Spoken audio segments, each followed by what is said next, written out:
Miles of smiles ಅಂದ್ರೆ ಜೀವನದುದ್ದಕ್ಕೂ ನಗ್ತಾ ಇರಬೇಕು. ಬನ್ನಿ ವೀಕ್ಷಕರೇ, ನಿಮ್ಮನ್ನ ಸ್ವಾಗತ ಮಾಡ್ತಾ ಇದ್ದೀರಿ. ಇದು ನಿಮ್ಮ ನೆಚ್ಚಿನ Emami healthy and tasty sunflower oil ಅರ್ಪಿಸುವ ಒಗ್ಗರಣೆ ಡಬ್ಬಿ ಕಾರ್ಯಕ್ರಮ. ನೋಡಿ, ನಾವು ನಗ್ತಾ ಇದ್ರೆ ಬದುಕು ಸುಂದರವಾಗಿರುತ್ತೆ. ಹಾಗೆ ಅಡಿಗೆ ಮಾಡೋ ಟೈಮ್ನಲ್ಲೂ ನಾವು ನಗ್ತಾ ನಗ್ತಾ ಅಡಿಗೆ ಮಾಡಿದ್ರೆ ಅಡಿಗೆ ಕೂಡ ರುಚಿಯಾಗಿರುತ್ತೆ. ಹಾಗೆ ನೀವು ಅದೇ ಖುಷಿಯಲ್ಲಿ ಹೋಗಿ ಸರ್ವ್ ಮಾಡಿದ್ರೆ ಊಟ ಮಾಡೋರು ಕೂಡ ತುಂಬಾ ಖುಷಿಯಾಗಿರ್ತಾರೆ. ಯಾಕಂದ್ರೆ ರುಚಿಯಾಗಿರುವಂತ ಅಡಿಗೆ ಅವ್ರಿಗೆ ಸಿಕ್ಕಿರತ್ತೆ. ಈ ರುಚಿಯಾಗಿರುವಂತ ಅಡಿಗೆನ ಎಲ್ಲಿ ಕಲಿಯೋದು? ನಮ್ಮ ಈ ಒಗ್ಗರಣೆ ಡಬ್ಬಿ ಕಾರ್ಯಕ್ರಮದಲ್ಲಿ. ಬನ್ನಿ ಹಾಗಾದ್ರೆ ಇವತ್ತಿನ ನಮ್ಮ ಕಂಪ್ಲೀಟ್ ಫುಡ್ ಮೆನು ಏನು ಅಂತ ನೋಡೋಣ.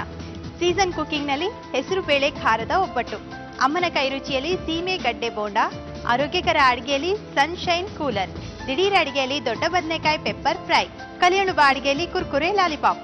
ಒಬ್ಬಟ್ಟನ ಒಪ್ಪದೆ ಇರೋ ಜನನೇ ಇಲ್ಲ. ಅದಕ್ಕೆ ನಾನು ಇವತ್ತು ಸೀಸನ್ ಕುಕಿಂಗ್ ನಲ್ಲಿ ಹೆಸರು ಬೇಳೆ ಖಾರದ ಒಬ್ಬಟ್ಟು ಮಾಡೋದನ್ನ ತೋರಿಸ್ತಾ ಇದ್ದೀನಿ. ಏನಪ್ಪಾ ಇದು? ನಮ್ಗೆ ಸಿಹಿ ಒಬ್ಬಟ್ಟು ಗೊತ್ತು, ಇವತ್ತು ಸಣ್ಣ ಸ್ಪೆಷಲ್ ಆಗಿ ಹೆಸರು ಬೇಳೆ ಖಾರದ ಒಬ್ಬಟ್ಟ ಖಂಡಿತವಾಗ್ಲೂ ಮಾಡ್ಬೋದು. ಅದರಲ್ಲೂ ಈ ಸೀಸನ್ಗಂತೂ ತುಂಬಾ ಟೇಸ್ಟಿ ಆಗಿರುತ್ತೆ, ಎಲ್ಲರಿಗೂ ಕೂಡ ಇಷ್ಟ ಆಗುತ್ತೆ. ಅದರಲ್ಲೂ ಬಿಸಿ ಬಿಸಿಯಾಗಿ ಖಾರದ ಒಬ್ಬಟ್ಟು ರೆಡಿ ಆಗಿದ್ರೆ ಕಣ್ಮುಚ್ಕೊಂಡು ಎಲ್ಲರೂ ಟೇಸ್ಟ್ ಮಾಡ್ತಾರೆ. ಬನ್ನಿ ಹಾಗಾದ್ರೆ ಈ ಟೇಸ್ಟ್ ನ ಮಿಸ್ ಮಾಡ್ಕೋಬಾರ್ದು ಅಂದ್ರೆ ಹೆಸರು ಬೇಳೆ ಖಾರದ ಹೋಳಿಗೆಗೆ ಏನೇನ್ ಪದಾರ್ಥ ಬೇಕು ಅಂತ ನೋಡ್ಕೊಂಡು ಬರೋಣ.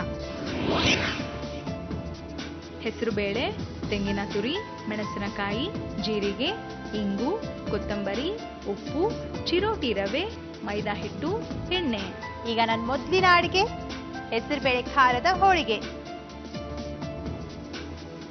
ಮಿಕ್ಸಿ ಜಾರಲ್ಲಿ ಹೆಸರು ಬೇಳೆ ಹಾಕಬೇಕು. ಹಾಗೆ ಎಲ್ಲ ಸ್ವಲ್ಪ ಹೊತ್ತು ನೀರಲ್ಲಿ ನೆನೆಸಿಟ್ಟಿರ್ಬೇಕಾಗತ್ತೆ. 1 ಬಟ್ಲದಷ್ಟು.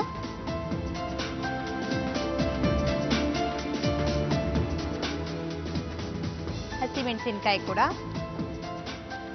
4 ಹಸಿಮೆಣಸಿನಕಾಯಿ, ಕೊತ್ತಂಬರಿ,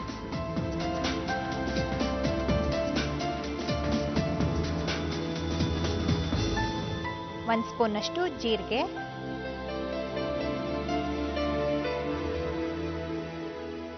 ಒಂದು ಚಿಟಿಕೆಯಷ್ಟು ಇಂಗು. ಖಾರದ ಹೋಳಿಗೆ ಅಂದ್ಮೇಲೆ ಇಂಗು ತೆಂಗು ಇರಬೇಕಾಗತ್ತೆ. ರುಚಿಗೆ ತಕ್ಕಷ್ಟು ಉಪ್ಪು, ಕಾಯಿ ತುರಿ 1 ಬಟ್ಲಷ್ಟು. ಈಗ ಸ್ವಲ್ಪ ಇದಕ್ಕೆ ನೀರು ಹಾಕ್ಬಿಟ್ಟು ನುಣ್ಣಗೆ ರುಬ್ಬೇಕು.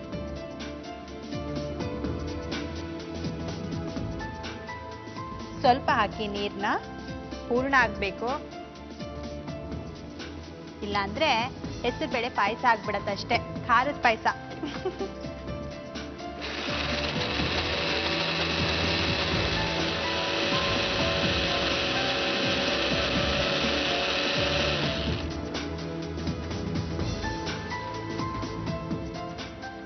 ಈಗ ಕರೆಕ್ಟ್ ಆಗಿ ನುಣ್ಣಗೆ ರುಬ್ಬಿದ್ದೇನೆ. ರುಬ್ಬೋ ಟೈಮ್ನಲ್ಲಿ ಸ್ವಲ್ಪ ನೀರು ಹಾಕಿರ್ತೀವಲ್ವಾ, ಸೊ ಅದಕ್ಕೆ ಸ್ವಲ್ಪ ತೆಳುವಾಗಿರುತ್ತೆ. ಗಟ್ಟಿ ಆಗಬೇಕು ಅಂದ್ರೆ ಒಂಚೂರು ಪ್ಯಾನ್ಗೆ ಎಣ್ಣೆ ಹಾಕ್ಬಿಟ್ಟು ಬಿಸಿ ಮಾಡಬೇಕು. ನಾನೀಗ ಅಡಿಗೆಗೆ ಬಳಸ್ತಾ ಇದ್ದೀನಿ Emami healthy and tasty sunflower oil.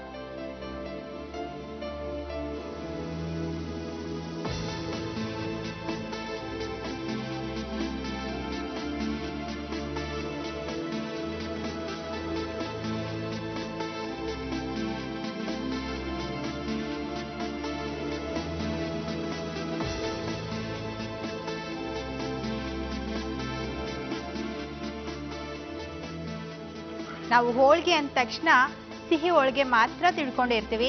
ಅಂದ್ರೆ ಈಗ ಕಡಲೆಬೇಳೆಯಿಂದ ಹೋಳಿಗೆ ಮಾಡ್ತೀವಿ, ಒಬ್ಬಟ್ಟು ಅಂತ. ಅದಂತೂ ಕಡಲೆಬೇಳೆ ಮತ್ತೆ ತೊಗರಿ ಬೇಳೆ ಎರಡನ್ನೂ ಮಿಕ್ಸ್ ಮಾಡಿಬಿಟ್ಟು ಒಬ್ಬಟ್ಟನ್ನ ರೆಡಿ ಮಾಡ್ತೀವಿ. ಕಾಯಿ ಹೋಳಿಗೆ ಅಂತೂ ಎಲ್ಲರಿಗೂ ಫೇವ್ರೇಟ್ ಆಗಿರುತ್ತೆ.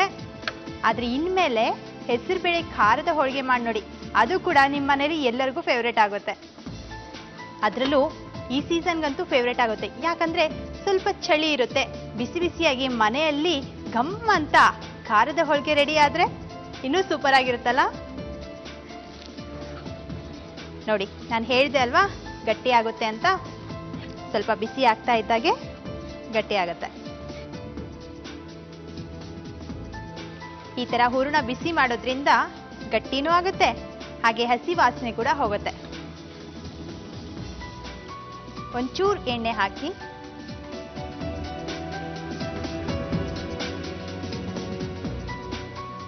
ಹಾಗೆ ವೀಕ್ಷಕರೇ, ಈ ಅಡ್ಗೆ ಇನ್ನೊಂದು ಅಡ್ವಾಂಟೇಜ್ ಏನು ಗೊತ್ತಾ ನಿಮಗೆ? ಏನಂದ್ರೆ ಈಗ ಕಡಲೆಬೇಳೆಯಿಂದ ಹೂರಣ ಮಾಡಿ ಹೋಳಿಗೆ ರೆಡಿ ಮಾಡಬೇಕು ಅಂದ್ರೆ ಫಸ್ಟ್ ಕಡಲೆಬೇಳೆನ ನೀರಲ್ಲಿ ನೆನೆಸಿಡ್ಬೇಕು, ಆಮೇಲೆ ಅದನ್ನ ಬೇಯಿಸ್ಬೇಕು, ಆಮೇಲೆ ಅದನ್ನ ಹೂರಣ ರೆಡಿ ಮಾಡ್ಕೋಬೇಕು. ಅದ್ರ ಬದಲು ನೀವು ಹೆಸರು ಬೇಳೆಯಿಂದ ಮಾಡಿದ್ರೆ ಹೆಸರು ಬೇಳೆನ ನೀರಲ್ಲಿ ನೆನೆಸಿಟ್ಬಿಟ್ಟು ಸ್ಟ್ರೇಟ್ ಈ ತರ ರುಬ್ಕೊಂಡ್ಬಿಟ್ಟು ಸ್ವಲ್ಪ ಪ್ಯಾನಲ್ಲಿ ಹಾಕಿ ಬಿಸಿ ಮಾಡಿಬಿಟ್ರೆ ಅಲ್ಲೇ ಅರ್ಧ ಬೆಂದ್ಬಿಟ್ಟಿರುತ್ತೆ. ಹಾಗೆ ಕಣಕದಲ್ಲಿ ಹೂರಣನ ತುಂಬಿಟ್ಟು ತಟ್ಟಿ ಬೇಯಿಸ್ಬಿಟ್ರೆ ಕ್ಲೀನ್ ಆಗಿ ಹೋಳಿಗೆ ರೆಡಿ ಆಗುತ್ತೆ, ಟೈಮ್ ಕೂಡ ಸೇವ್ ಆಗುತ್ತೆ. ಈಗ ನಾನು ರೆಡಿ ಮಾಡಿ ತಗೊಂಡಿದ್ದೀನಿ. ಇದನ್ನ ಹೇಗೆ ರೆಡಿ ಮಾಡಬೇಕು ಅಂದ್ರೆ ಮಾಮೂಲಿ, ಈಗ ಮೈದಾ ಹಿಟ್ಟು, ಚಿರೋಟಿ ರವೆ, ಸ್ವಲ್ಪ ಉಪ್ಪು, ಬೇಕು ಅಂದ್ರೆ ತುಪ್ಪ ಹಾಕ್ಬೋದು, ನೀರು ಹಾಕ್ಬಿಟ್ಟು ಕಲಸಿ ತಗೊಂಡಿದ್ದೀನಿ.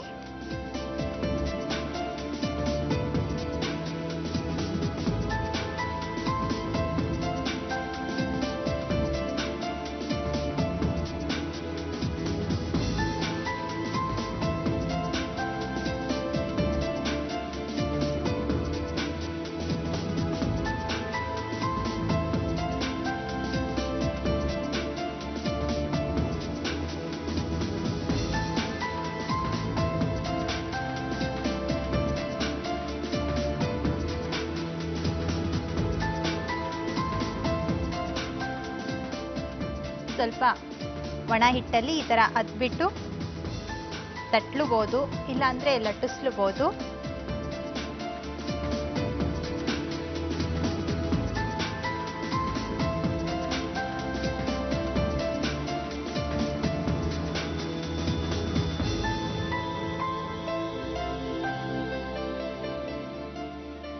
ಹೋಳಿಗೆ ಕ್ಲೀನ್ ಆಗಿ ಬರಬೇಕು ಅಂದ್ರೆ ಕಣಕ ಮತ್ತೆ ಹೂರ್ಣ ಸರಿಯಾಗಿ ಒಂದೇ ಹದದಲ್ಲಿ ಇರಬೇಕು, ಅಂದ್ರೆ ಹೋಳಿಗೆ ಹರಿಯೋದು ಇಲ್ಲ, ನೀಟಾಗಿ ಚೆನ್ನಾಗಿ ಸ್ಮೂತ್ ಆಗಿರುತ್ತೆ.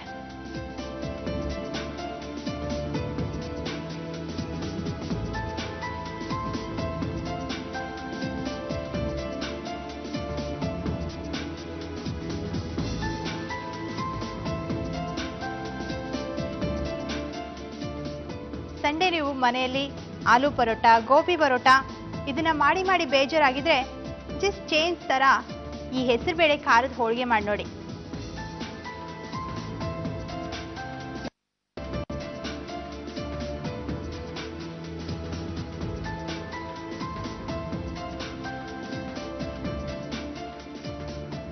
ಬಿಸಿ ಬಿಸಿಯಾಗಿ ರುಚಿಯಾಗಿ ಸೀಸನ್ ಕುಕಿಂಗ್ ನಲ್ಲಿ ಹೆಸರುಬೇಳೆ ಖಾರದ ಹೋಳಿಗೆ ರೆಡಿ ಆಗಿದೆ. ಇದ್ರ ಜೊತೆಗೆ ಸ್ವಲ್ಪ ಕೊಬ್ಬರಿ ಚಟ್ನಿ ಇದ್ಬಿಟ್ಟಂತೂ ಸೂಪರ್ ಕಾಂಬಿನೇಷನ್. ಹೆಸರುಬೇಳೆ ಖಾರದ ಒಬ್ಬಟ್ಟು ಮಾಡುವ ವಿಧಾನ: ಮಿಕ್ಸಿ ಜಾರ್ನಲ್ಲಿ ನೆನೆಸಿದ ಹೆಸರುಬೇಳೆ, ಹಸಿಮೆಣಸಿನಕಾಯಿ, ಕೊತ್ತಂಬರಿ, ಜೀರಿಗೆ, ಚಿಟಿಕೆಯಷ್ಟು ಇಂಗು, ರುಚಿಗೆ ತಕ್ಕಷ್ಟು ಉಪ್ಪು, ತೆಂಗಿನ ತುರಿ, ಸ್ವಲ್ಪ ನೀರನ್ನು ಸೇರಿಸಿ ನುಣ್ಣಗೆ ರುಬ್ಬಿಕೊಳ್ಳಿ. ಪ್ಯಾನ್ನಲ್ಲಿ ಸ್ವಲ್ಪ ಎಣ್ಣೆ, ರುಬ್ಬಿದ ಮಿಶ್ರಣವನ್ನು ಹಾಕಿ ಚೆನ್ನಾಗಿ ಮಿಕ್ಸ್ ಮಾಡಿ ಬೇಯಿಸಿಕೊಂಡು ಹೂರಣ ಮಾಡಿಕೊಳ್ಳಿ. ಈಗ ಮೈದಾ ಹಿಟ್ಟು, ಚಿರೋಟಿ ರವೆ, ಸ್ವಲ್ಪ ಉಪ್ಪನ್ನು ಹಾಕಿ ಚೆನ್ನಾಗಿ ಕಲಸಿಕೊಂಡು ಕಣಕ ಮಾಡಿಕೊಳ್ಳಿ. ಕಣಕದಲ್ಲಿ ಹೂರಣವನ್ನು ತುಂಬಿ ಮಣೆಯ ಮೇಲೆ ಲಟ್ಟಿಸಿಕೊಂಡು ಕಾಯ್ದ ತವಾದ ಮೇಲೆ ಹಾಕಿ ಸ್ವಲ್ಪ ಎಣ್ಣೆಯನ್ನು ಹಾಕಿ ಎರಡೂ ಬದಿ ಚೆನ್ನಾಗಿ ಬೇಯಿಸಿಕೊಳ್ಳಿ. ಈಗ ಸರ್ವಿಂಗ್ ಪ್ಲೇಟ್ನಲ್ಲಿ ಹಾಕಿ ರುಚಿ ರುಚಿಯಾದ ಹೆಸರುಬೇಳೆ ಖಾರದ ಒಬ್ಬಟ್ಟನ್ನು ತಿನ್ನಲು ಕೊಡಿ.